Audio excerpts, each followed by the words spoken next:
Welcome top news today. A sitting U.S. senator plans to give a speech this week comparing the president of his own party to Soviet dictator Joseph Stalin. That in itself is remarkable. It is a testament to the condition of our democracy that our own president uses words infamously spoken by Joseph Stalin to describe his enemies. Sen Jeff Flake plans to say in a speech about President Trump classifying the news media as the enemy of the people. But Flake's warnings about Trump are even more significant than comparing the president to a Soviet dictator. Where Flake criticizes the president, he is criticizing his entire party for standing by such a leader. This alone should be a source of great shame for us in this body, especially for those of us in the president's party. For they are shameful, repulsive statements, Flake plans to say in the speech. The Washington Post's Ed O'Keefe obtained the remarks, which Flake plans to give as the president hands out fake news awards this week. Flake is free to speak his mind because he is retiring this year, rather than risking losing a primary because he has criticized Trump. And his retirement speech read like a dual indictment of Trump and Republican leaders who continue to work with and normalize him.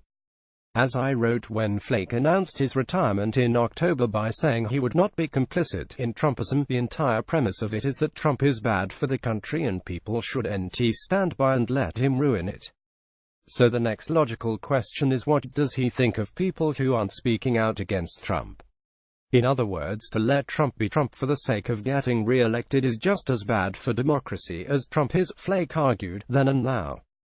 Flake has tried different avenues to try to get his party to ditch Trump.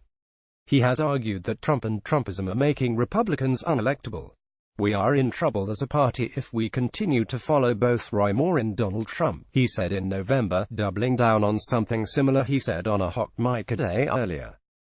To Flake, the rise of controversial candidates, the decline of the power of the establishment to stop them, and polls showing that swing voters are souring on Trump are all neon flashing warning signs that the United States is leaving the Republican Party in the era of Trump. So save the GOP, it should ditch Trump the way Flake has.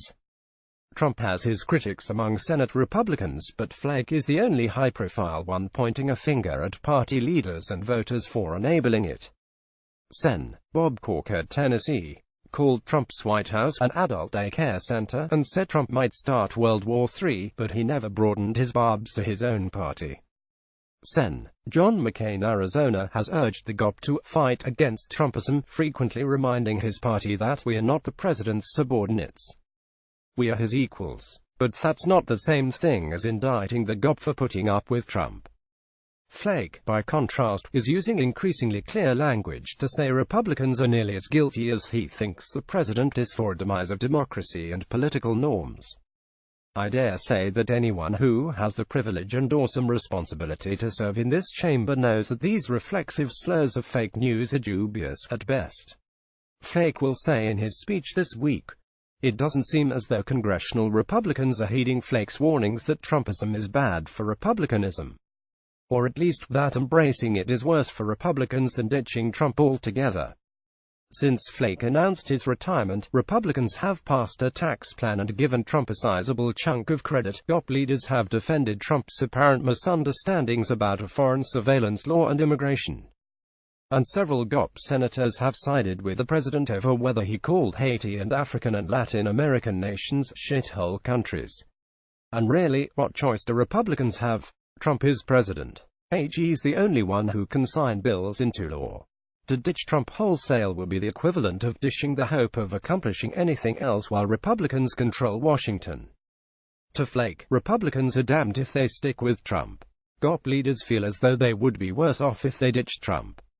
Categorize this as one more example of the no-win situation Trump is putting the Republican Party in.